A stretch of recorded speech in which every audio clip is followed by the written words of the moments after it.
আশা ৰাখিছোঁ সকলো ভালে আছে। আজি বহুদিনৰ মূৰত তিনিটামান মই মোৰ স্বলিখিত কবিতা নিজৰ কবিতা পাঠ কৰিবলৈ ওলাইছোঁ। এই কবিতাকেইটি ইতিমধ্যে স্বদেশ পটভূমি আলোচনীখনত প্ৰকাশিত হৈছে। কেনেকুৱা হৈছে নাজানো। ভাল পালে নিশ্চয় আপোনালোকে লাইক এটা কৰিব। প্ৰথম কবিতাটো পাঠ কৰিবলৈ লৈছোঁ। শিল মানুহ। মানুহ আৰু শিলৰ মাজত কি এক গভীৰ সম্বন্ধ। মানুহ আৰু শিলৰ মাজত কি যে গভীৰ সম্বন্ধ, পাৰস্পৰিক ৰূপান্তৰ হোৱাৰ এৰাব নোৱাৰা টান।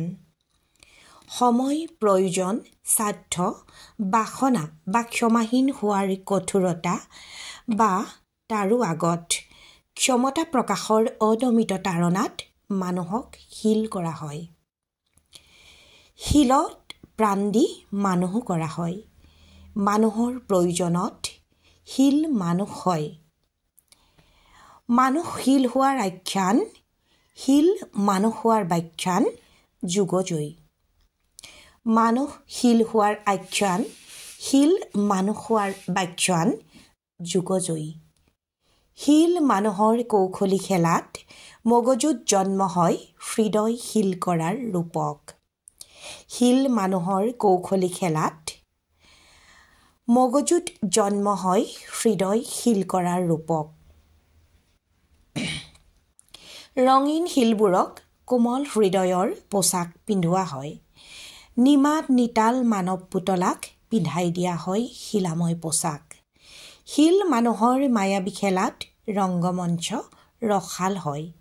সম্বন্ধৰ ৰূপক আবহমান চলি ৰয়।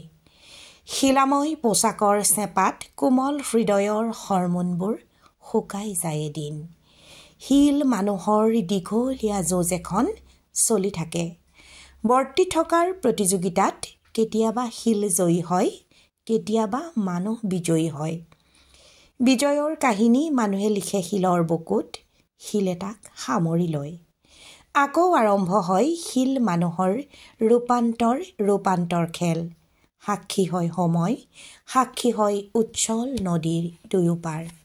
সঁচাকৈয়ে মানুহ কেতিয়াবা শিললৈ পৰিণত হয় বা মানুহক শিল কৰা হয়। ঠিক একেদৰে শিলকো মানুহে মানুহ ৰূপত পূজা কৰে। গতিকে এই কবিতাটোৰ পিছতেই মই আন এটা কবিতা পাঠ কৰিবলৈ লৈছোঁ। কবিতাটোৰ শিৰোনাম অসংলগ্ন। আচলতে বিভিন্ন সময়ত বিক্ষিপ্ত ভাৱবোৰ মনলৈ আহি থাকে আৰু এই ভাৱবোৰকে মই প্ৰকাশ কৰিছোঁ। কবিতা হৈছেনে নাই মই নাজানো। আৰু প্ৰতিটো স্তৱকৰ লগতে ইটো স্তৱকৰ সঁচাকৈয়ে ক'ৰবাত সংলগ্নতা আছে আৰু ক'ৰবাত সংলগ্ন। ইটো স্তৱকৰ লগত সিটো স্তৱক সম্পূৰ্ণ পৃথক।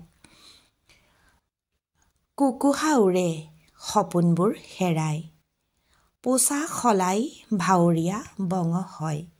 গুজববোৰ পাক ঘূৰণি খাই পৰে কোবাল সোঁতত দেশান্তৰী হয়। কুকুহা উৰে সপোনবোৰ হেৰাই, পোছাক সলাই ভাৱৰীয়া বঙ হয়। গুজববোৰ পাক ঘূৰণি খাই পৰে কোবাল সোঁতত দেশান্তৰী হয়। আহ বুলিলেই চোতাল ঢাকি পৰেহি লোকাপাৰ জাক। দূৰৈৰ পাহাৰত ঠেকা খাই উভতি আহে হেৰুৱাৰ আৰ্তনাদ। আহ বুলিলেই চোতাল ঢাকি পৰেহি লোকাপাৰ জাক। দূৰৈৰ পাহাৰত ঠেকা খাই উভতি আহে হেৰুৱাৰ আৰ্তনাদ। বৰদৈ চিলাই উভলা শিপাটোত সাৰে থাকে মহা অৰণ্যৰ কথকতা। বৰদৈ চিলাই উভলা শিপাটো সাৰে থাকে মহা অৰণ্যৰ কথকতা। পকনীয়া ভাঙি উজাই আহে হেঙুল খাইতাল বুলীয়া মাঝি নাও। পকনীয়া ভাঙি উজাই আহে হেঙুল খাইতাল বুলীয়া মাঝি নাও। ফ্ৰষ্টৰ কবিতা এটাই দুফাল কৰে বেগৱতী বুকু। টোপনিত ডুব যোৱাৰ আগতেই যাবই যে লাগিব বহুদূৰ বাট, বহুদূৰ বাট। Miles to go before I sleep, miles to go before I sleep. পুনশ্চ বঙহৰ ৰং চৰে, ভাৱৰীয়া হয় হাতৰ সময়। এইবাৰ তৃতীয়টো কবিতা পাঠ কৰিবলৈ লৈছোঁ। এই কবিতাটোৰ বেলেগ নাম দিয়া নাই, কবিতা বুলিয়ে ৰাখিছোঁ। আৰু বৰ দুখৰ ঘটনা এটাৰ পৰা এই কবিতাটোৰ মনলৈ আহিছিলে। অকণমানি এটি শিশু আৰু হঠাতে এই শিশুটোৰ মৃত্যু হৈছিলে। আৰু আচলতে এনেই মৃত্যু হোৱা নাছিলে, এই সংগ দুখত পৰি বা বিভিন্ন কাৰণত এতিয়া শিশুৰ অপৰাধ প্ৰৱণতাবোৰ বাঢ়ি গৈছে নিচাযুক্ত দ্ৰব্যৰ প্ৰতি আসক্তি। এই কথাবোৰক লৈয়ে আচলতে এই কথাবোৰে মনত খুন্দিয়াই থকাৰ বাবে বা বাস্তৱ সময়তো এনেকুৱা ধৰণৰ অভিজ্ঞতাবোৰৰ সন্মুখীন হৈ থকাৰ বাবে এই অকণমানি কবিতাটো মনলৈ, এই কথা মোৰ ভাৱটো সৰু কবিতা এটাৰ আকাৰত প্ৰকাশ কৰিবলৈ লৈছোঁ। কেনে হৈছে জনাবচোন। বাৰে বাৰে উজুতি খায়ো পিছ মুখ নিদিয়া এটি শিশু, দুৰন্ত অনিৰুদ্ধ গতি, চহৰখনে তাৰ মুখলৈয়ে চায়। বাৰে বাৰে উজুতি খায়ো পিছ মুখ নিদিয়া এটি শিশু, দুৰন্ত অনিৰুদ্ধ গতি, চহৰখনে তাৰ মুখলৈকে চায়। ধুমুহাৰ গতিত এদিন কথাবোৰ বিয়পিল, মাৰ্চি হোমৰ বাৰণ্ডাত এহাল নিথৰ চকু, কথাবোৰ বতাহ হ'ল। সংগ দুখেই কাল, বতাহে খবৰ দিলে, ভাৰ্চুৱেল পৃথিৱীৰ পিতৃ মাতৃৰ উশাহ হেৰাল, জীৱনে ক'ত সলায় বাগৰ, নিদ্ৰাহীন চকুত প্ৰশ্নৰ নিচিগাধাৰ। ধুমুহাৰ গতিত এদিন কথাবোৰ বিয়পিল, মাৰ্চি হোমৰ বাৰণ্ডাত এহাল নিথৰ চকু, কথাবোৰ বতাহ হ'ল। সংগ দুখেই কাল, বতাহে খবৰ দিলে, ভাৰ্চুৱেল পৃথিৱীৰ পিতৃ মাতৃৰ উশাহ হেৰাল, জীৱনে ক'ত সলায় বাগৰ, নিদ্ৰাহীন চকুত প্ৰশ্নৰ নিচিগাধাৰ। সঁচাকৈয়ে ইয়াত দুটা কথা তুলি ধৰিবলৈ চেষ্টা কৰা হৈছে। কিছুমান শিশু, ইমান প্ৰতিভাৱান শিশু থাকে আৰু তেওঁলোক খুব বেছি চেনচিটিভ বা সংবেদনশীল হয়। এনে সংবেদনশীল শিশুবিলাকে সাধাৰণতে আপোন মানুহৰ পিতৃ মাতৃৰ সংগ বিচাৰে, বহু সময়ত মনৰ কথাবোৰ ক'বলৈ বিচাৰে। কিন্তু এনেকুৱাও হয় আধুনিক সমাজখনত এতিয়া বিশেষকৈ মানুহবোৰ লগত থাকিও লগহীন হৈ পৰিছে। অতি আধুনিক আমাৰ লাহে লাহে সমাজখনত বেছিভাগেই ভাৰ্চুৱেল পৃথিৱীত বা ছ'চিয়েল মিডিয়াত আপোন পাহৰা হৈ থাকোঁতে আপোন সন্তানকো চকু দিবলৈ সময় নোহোৱা বহু পিতৃ মাতৃ আমি লগ পাইছোঁ। আৰু এনেকুৱা হয় শিশুটোৱে কি কৰে কি নকৰে আপোন মানুহবোৰে একো গম নাপায়। আৰু এনেকৈয়ে কেতিয়াবা মনৰ নিসংগতা ঢাকিবলৈকে হওক বা অন্যান্য বহু কাৰণত হওক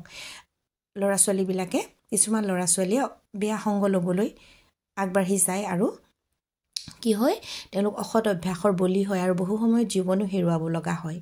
আৰু তেতিয়াহে মাক দেউতাকৰ বা চেতনা আহে, কেতিয়াবা নাহেই যে কি হ'ল আচলতে। তেওঁলোকৰ টোপনি হেৰাই যায়, মানুহৰ টোপনি হেৰাই যায়, সন্তানৰ ভৱিষ্যতক লৈ উৎকণ্ঠিত হৈ চিন্তা কৰি, কিন্তু বাস্তৱত কি হৈছে তাক খবৰ ল'বলৈ মানুহৰ সময় নাথাকে। গতিকে এই কবিতাটো মই সেই বিষয়টোক লৈয়ে লিখিবলৈ চেষ্টা কৰিছোঁ। কেনেকুৱা হ'ল জনাব। আৰু এটা কবিতা পাঠ কৰোঁ। ভিডিঅ'টো যথেষ্ট দীঘল হৈ গৈছে, ভাল পালে নিশ্চয় আপোনালোকে শুনিব। আৰু এই কবিতাটো হ'ল আত্মকথা এটা প্ৰাচীন গৃহৰ। আচলতে এই কবিতাটোৰ মোৰ পটভূমিটো নহয়, লিখাৰ ধাৰণাটো আহিছিল মুনীন বৰুৱাদেৱ যেতিয়া নিৰুদ্দেশ হৈছিলে। সেই প্ৰখ্যাত অসমৰ এজন অতি গুৰুত্বপূৰ্ণ চিনেমা সংস্কৃতি জগতৰ পুৰোধা ব্যক্তি। তেখেতসকলৰ গৃহটো যিহেতু এটা প্ৰাচীন আৰু ঐতিহ্যমণ্ডিত এটা গৃহ, তাত অসমীয়া চিনেমাৰ বা সংগীত জগতৰ বহু কথা তাত সোমাই আছে। গতিকে সেই গৃহটো সংৰক্ষণ কৰাক লৈ মানুহৰ মাজত যিখিনি কথা বাৰ্তা চলিছিল সেইটো মোৰ প্ৰেৰণা। আচলতে মই ভাবিছোঁ ঐতিহ্যমণ্ডিত প্ৰতিখন ঘৰ বা প্ৰতিটো অনুষ্ঠানেই সংৰক্ষণ কৰাৰ প্ৰয়োজনীয়তা আছে, কাৰণ তাত এটা ইতিহাস সোমাই থাকে। তেনেকুৱা তাকে প্ৰতীক হিচাপে লৈ মই কবিতা এটা লিখিবলৈ চেষ্টা কৰিছোঁ। আত্মকথা এটা প্ৰাচীন গৃহৰ। ভাল পালে নিশ্চয় এবাৰ শুনিব আপোনালোকে। আত্মকথা এটা প্ৰাচীন গৃহৰ, প্ৰাণ প্ৰাচুৰ্যৰ গৌৰৱত উফন্দি আছিলোঁ বহুদিন। বহুজন হিতায় বহুজন সুখায়, উদাৰ বক্ষত মোৰ অনায়াসে জিৰাইছিল শিৰফুটা শক্তিশালী সমাজ হিতৈষী বহুজন। তেওঁলোকৰ বাহ্যিক আড়ম্বৰ ৰামধেনুৰ ৰঙেৰে উপচ জীৱনমুখী কথাবোৰৰ তৰংগত মোৰ সুসজ্জিত কোঠাবোৰ অভিজাত টোপকেইটা উলাহত নাচি উঠিছিল।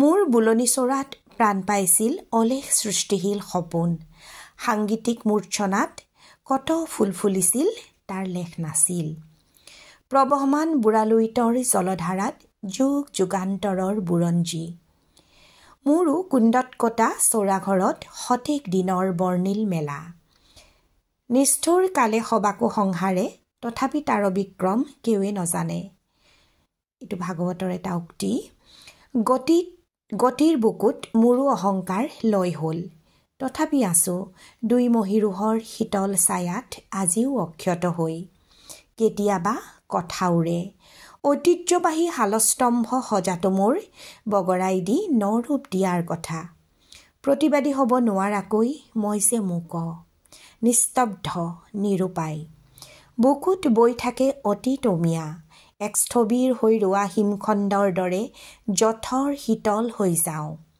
কলিজাত গুজৰি উঠে শব্দ নোহোৱা কথাবোৰ ৰূপান্তৰ মোকো লাগে ৰূপ কোঁৱৰে কোৱা আৰু কৰাৰ দৰে জগত ধুনীয়া কৰা ৰূপান্তৰ স্বাৰ্থৰ লোভে ক'লা